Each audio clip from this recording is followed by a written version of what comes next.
Long ago, when the world was still young and the spirits walked openly among humans, there lived a creature who believed he was cleverer than everyone else, cleverer than kings, cleverer than warriors, even cleverer than death itself. His name was Anansi, and one day Anansi made a mistake that even the cleverest trickster could not escape. He decided to trick death, and death does not enjoy being fooled. In a quiet village surrounded by tall forests and red earth roads, Anansi lived in a small hut near the edge of the trees. Now, Anansi was not large. He was not strong. He was certainly not brave. But what he lacked in strength, he made up for in cunning. If a farmer left food unattended, Anansi found it. If two neighbors argued, Anansi somehow profited. If there was a shortcut to wealth, comfort, or pleasure, Anansi would discover it. The villagers often shook their heads when they spoke about him. One day, they said, Anansi's tricks will bring him trouble. But Anansi only laughed. Trouble was something that happened to other people, not to him. One evening, as the sun slipped behind the trees and the cooking fires began to glow, a whisper spread through the village. Death had been seen walking the forest road. Not the kind of death that comes quietly in sleep. No, this was Death himself, a tall figure dressed in dark cloth, his footsteps silent, his eyes deep and endless. Where Death walked, someone soon followed him into the spirit world. The villagers were afraid. Doors closed early. Children were brought inside. But Anansi felt something very different. Curiosity. Because Anansi had an idea. That night, as crickets sang in the grass and the moon hung low in the sky, Anansi sat outside his hut and thought, if Death walked the road, then Death could be tricked. And if Death could be tricked, then perhaps Death could be captured. And if Death were captured, then Anansi would become the most powerful creature alive. No one would ever die, and everyone would owe Anansi for their lives. The thought made him smile. Oh yes, Anansi whispered to himself, I will be the one who tricks Death. The next morning, Anansi walked deep into the forest. He gathered thick vines, strong branches, and heavy stones. All day he worked. He built a great wooden box with a lid so heavy it would take enormous strength to open it. Inside the box he placed soft leaves. On top of the leaves he placed a small bowl of sweet palm wine, and beside the bowl a delicious roasted yam. Then Anansi stepped back and admired his trap. When Death came walking along the forest road, he would see the food. He would step inside the box to eat. And then, slam! The lid would fall shut. Death would be trapped, and the world would belong to Anansi. That evening, the forest grew strangely quiet. Even the birds seemed to hold their breath. Then, slow footsteps approached the path. Step, step, step. Anansi hid behind a large tree and peered carefully through the leaves. And there he was, Death, tall, silent, moving like a shadow across the earth. Death stopped beside the box. He looked at the food. Then he spoke. I smell a trick. His voice was calm and cold. But Anansi held his breath. Death circled the box slowly. Then he leaned down and inspected it.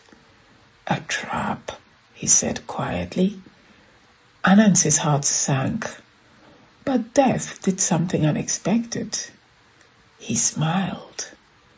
"Very clever," Death said softly. "But I wonder who built it." Death sat beside the box and began speaking aloud, as though to himself. "If I were the one who built this trap, I would demonstrate how it works." From behind the tree, Anansi's eyes widened. "Demonstrate?" Death stood beside the box and continued.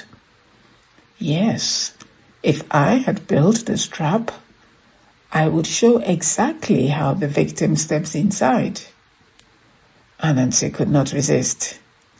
Without thinking, he jumped out from behind the tree. "I will show you," he shouted proudly. Death turned slowly. His eyes gleamed. "Please do." Anansi walked confidently to the box. "You see," he said, "the victim climbs inside like this." He stepped into the box. "And then they bend down to eat the food." Anansi reached towards the roasted yam. "And then the lid falls like slam." The heavy lid crashed down. But it was not the trap that closed it. Death had pushed it shut. Inside the box, Anansi screamed, "Wait, that was not supposed to happen." Outside, Death rested one hand on the lid. "You wished to trap Death," he said calmly. "But cleverness without wisdom is a dangerous thing." Inside the dark box, Anansi trembled. "Please," he cried, "do not take me to the spirit world." Death was silent for a long moment. Finally he spoke. "You tried to capture me. You believed you could control life itself. Why should I spare you?" Anansi's mind raced. Even trapped, he was still the greatest trickster in the world, and tricksters always had one last idea. "Great Death," Anansi said slowly, "if you take me now, you will lose something very valuable." Death tilted his head. "What could you possibly offer me?" Anansi swallowed. "Stories."